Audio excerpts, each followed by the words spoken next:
Bonsoir Jackson. Salut. Bienvenue à Libot. Merci. Donc on est sur les jours d'opening pour l'ouverture de Libot, dont tu fais partie de la programmation. Est-ce que tu peux te présenter rapidement? Alors je suis Jackson, je fais de la musique avec plein de sons que j'organise, j'essaie de faire les sons fous et voilà, c'est à peu près ma fonction, c'est d'envoyer les sons aux gens. Alors, ton dernier album date de 2005. Ouais. Pourquoi ton absence? Parce que j'ai pas envie de faire des disques quand j'ai pas l'impression d'avoir un truc important, enfin en tout cas important pour moi à partager avec les gens, et que une des raisons pour lesquelles je fais ce que je fais, c'est que j'aime vraiment explorer un peu plein de possibilités, et que j'ai aussi une sorte d'amour de la promenade. J'aime bien me promener à l'intérieur des possibilités, de la musique, de ce que j'apprends. Donc j'ai pas envie d'être dans une sorte de logique de production, de rendement. Tu prends ton temps, quoi.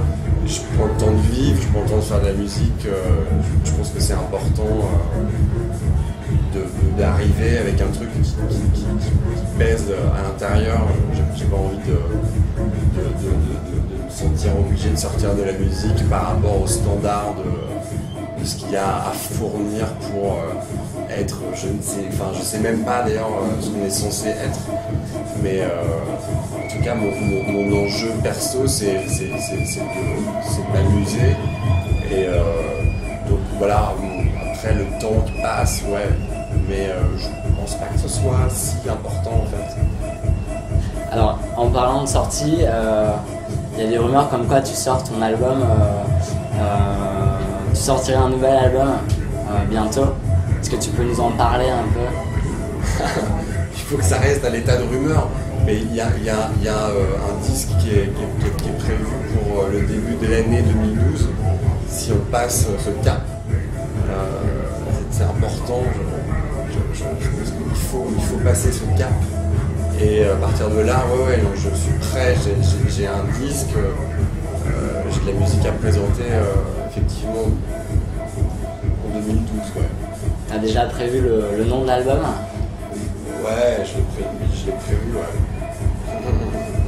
Mais ça fait partie des trucs, ça fait partie des choses qui doivent, c'est comme un fruit, quoi, tu vois. C'est comme une belle pomme, il faut qu'elle se décroche, quoi. Il faut que ce soit bien une belle pomme qui se décroche, quoi, toute seule, quand elle est bien sucrée et juteuse et pleine de jus.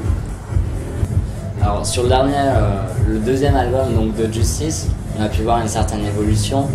Est-ce que donc sur ton prochain album, tu restes expérimental, ou tu veux être beaucoup plus accessible au public? En fait, je me suis jamais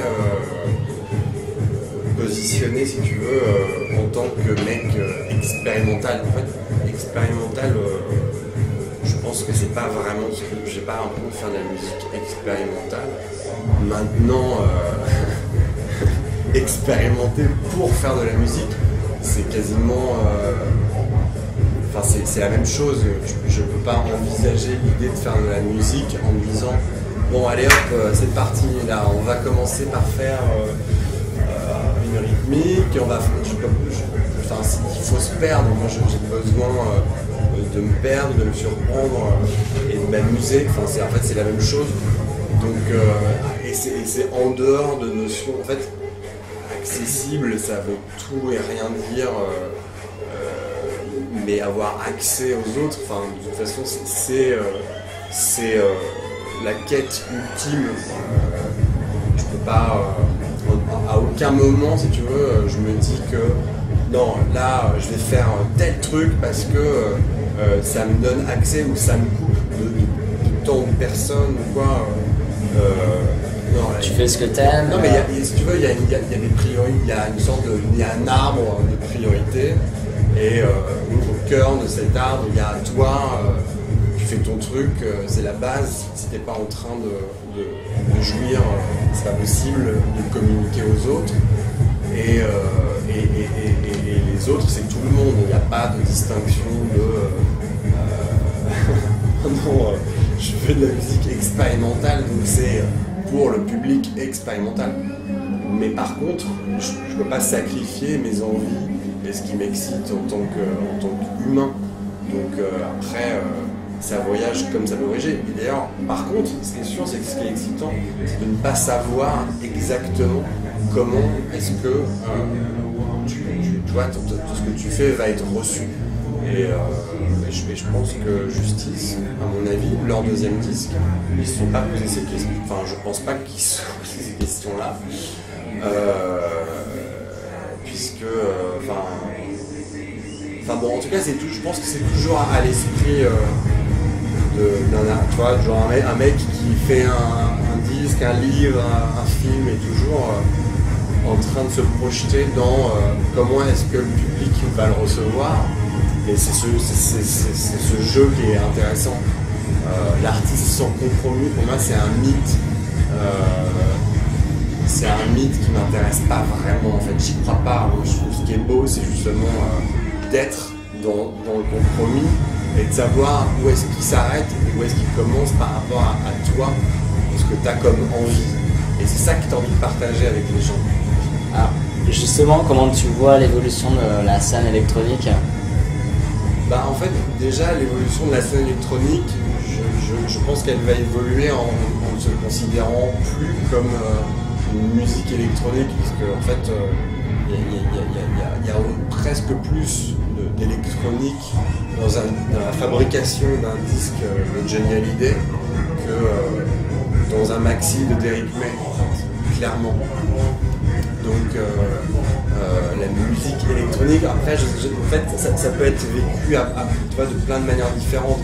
La musique électronique, ça peut être une esthétique, genre ça peut être un héritage, Kraftwerk, ça peut être aussi genre non, on fait de la musique à la maison, ça peut être plein de trucs. En fait, honnêtement, la culture de la musique électronique telle qu'elle est vécue aujourd'hui, moi je m'en fous un petit peu. Par contre, ce qui m'intéresse, c'est en fait, je sais pas, être créatif. Il y a un mec qui s'appelle James Chatton, qui est sur Raster Noton, qui est un mec qui est sur le label le plus pointu d'électronique. Son médium, c'est sa voix, c'est le texte, c'est les infos, l'actualité et tout. Le mec utilise ça comme médium. Qu'est-ce que ça a d'électronique en fait, à part, qu'est-ce qui n'est pas électronique?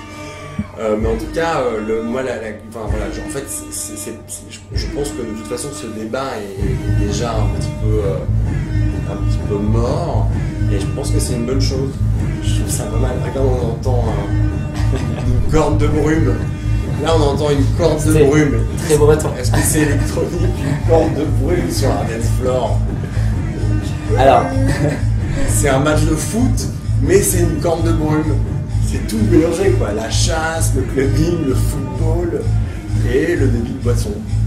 Au fond, c'est la fête. C'est la teuf. T'imagines? Alors, dernière question. Selon toi, quel sera le prochain style qui éclatera? Aujourd'hui, on va... La corde de brume. Je pense que le prochain style fédérateur sera toute musique basée sur la corde de brume. C'est la réconciliation du football, de la chasse et de la boisson. Jackson, merci. Merci à toi. Bon mix. Merci à toi. Sur la boîte. Je suis content d'être là. C'est cool. À très vite. À bientôt.